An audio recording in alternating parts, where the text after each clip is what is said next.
Right, hello and welcome to this week's angling blog. Today you join me in the back garden. We're into the second week of lockdown and hopefully you're all keeping safe and well, and the content on the channel is keeping you all entertained during these times where we can't get out on the bank. So what have I been up to during the lockdown? Well, been getting all the kit together, tidying up all the rigs, making new rigs, and I've got a couple of videos coming to the channel on all different types of fishing, from barbel all the way through to carp and pike, so be looking out for them during the coming weeks. There's also going to be a couple of Q&A videos on the channel to look forward to, and if that type of thing is up your street, then head on over to the Facebook page, which is in the link below. On there we've been doing a couple of live streams and just basically passing the time, talking all things fishing, light-hearted and a bit of fun. So if you're looking to pass some time during this downtime, then head down to the link below and come and check some of the live streams out. So that's enough about the lockdown. Let's get some fishing on the channel and a bit of positivity. The session you're about to watch is a session that I recorded last summer or spring that never got used on the channel. Like a couple of weeks ago, we visited a pond that I used to fish as a kid. Its banks had changed, the surroundings had changed, but with the fish still there. So I hope you enjoyed the video that's about to come. I hope you're all staying safe and your families are well. Enjoy the video and I'll catch us all next week. Stay safe.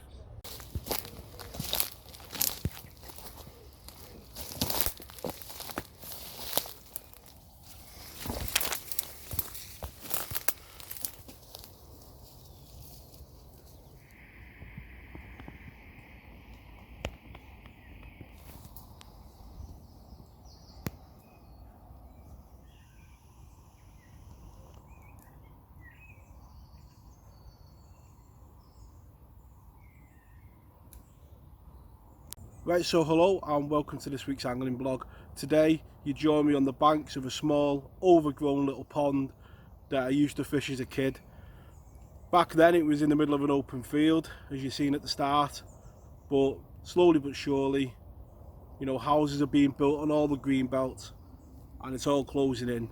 Today the pool is quite overgrown and yeah, it's a sit down on the uneven ground like we used to do back then, a simple rod and a pole float and fishing under the rod tip for whatever comes along. A simple light pole float shotted with a bulk shot of Dinsmore sticks and two number 12 droppers down to a tiny size 20 hook, and bait for today, nice and simple, caster and red maggot on the hook.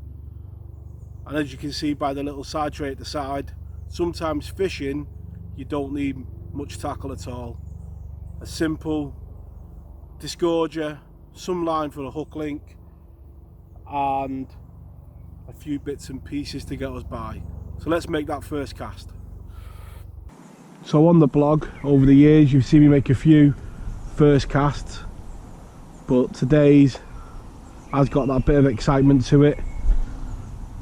Obviously the memories of sessions gone by as a kid where we used to come up here fishing for crucians are fresh in the memory, and I wondered just what the pool does hold. There's definitely fish still in it because you can see fish topping around the pool, but I'm just going to start nice and easy just off the rod tip. There we go, there's the first fish of the session. Let's see what it is. It's a little small skimmer. I certainly don't remember catching them. Oh, isn't it funny how your memories of childhood, out of the cruies and the tench, and you forget about all the other fish that you used to catch.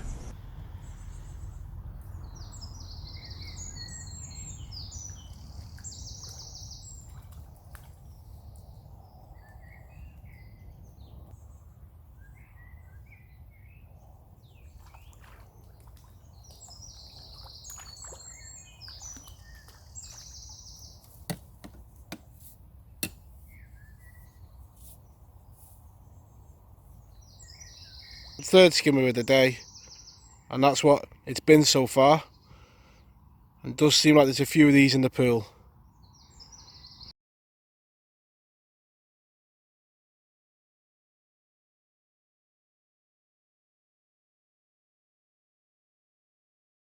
Slightly better bream, the fourth one of the day. All bream so far, and it's mad, even with all the houses being built around it, how if you come early morning it's still as peaceful and quiet as it was back all them years ago.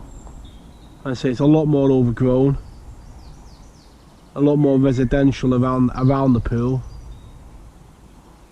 but if you get there at the right time of day, it's just the same as it was all them years ago. Lovely and quiet. So just moved over to an Olivet style pole float, just to help get the line out there a bit further, and just gone over them bubbles and rewarded with a slightly better bream. And it has been steady fishing. It's not been a bite of chuck, but it's been enjoyable. And there we go, there's that bream, one of the better bream of the morning. Lovely dark colours in this pool.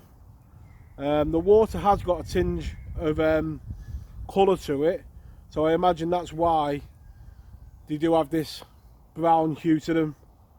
But yeah, lovely fishing. Let's get him straight back. I'll just hooked into a bit of a better fish, and I say it's gone to the right, which is helping the situation.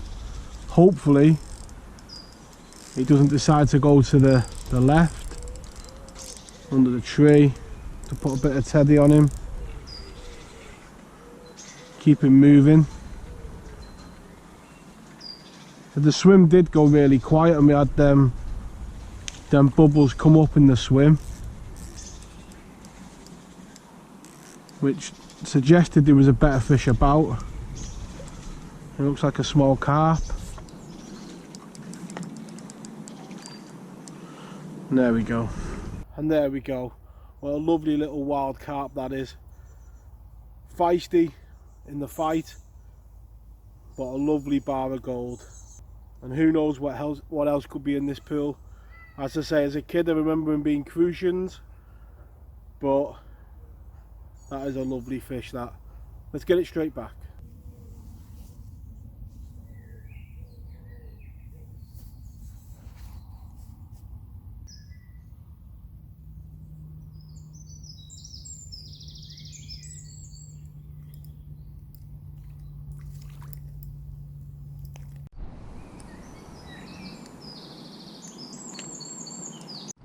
So again, the swim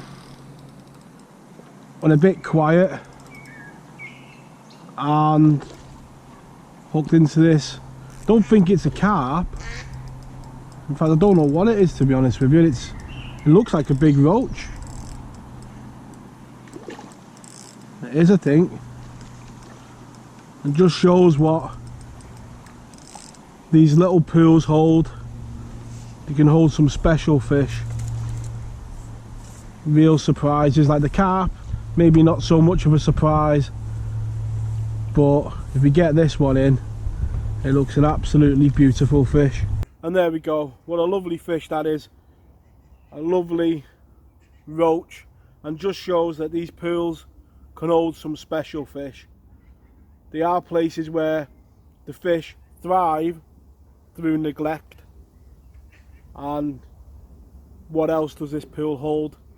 That's an absolutely lovely fish. Let's get it straight back. So just put that roach in the net, and the very next bite is another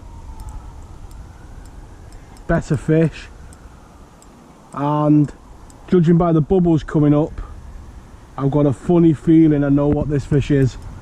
I did think it would be an eel. That fight where they feel like you've hooked the bottom and then they let go, and an eruption of bubbles. This is not going to be fun to unhook. And just shows how this species can get in any water. There's not really any streams close to this pool, but they managed to find their ways into them. I can't pick it up, as it's impossible. There's times on this blog when I put that camera up for a PB or a nice fish, but I've got to admit, holding an eel up, I don't think there's an art form to it. But my uncle's had one, and I've had one, and there we go.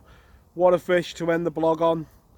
Second roach of the day, and again, them lovely dark brown colours that they've got in this pond, almost golden on its cheeks, but a lovely fish to end the session.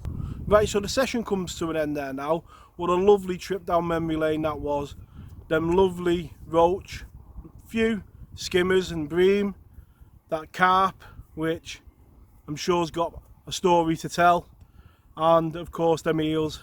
You know, just show the magic and variety that can be in these places. And get on Google Earth, have a look around. These places are dotted all over the country.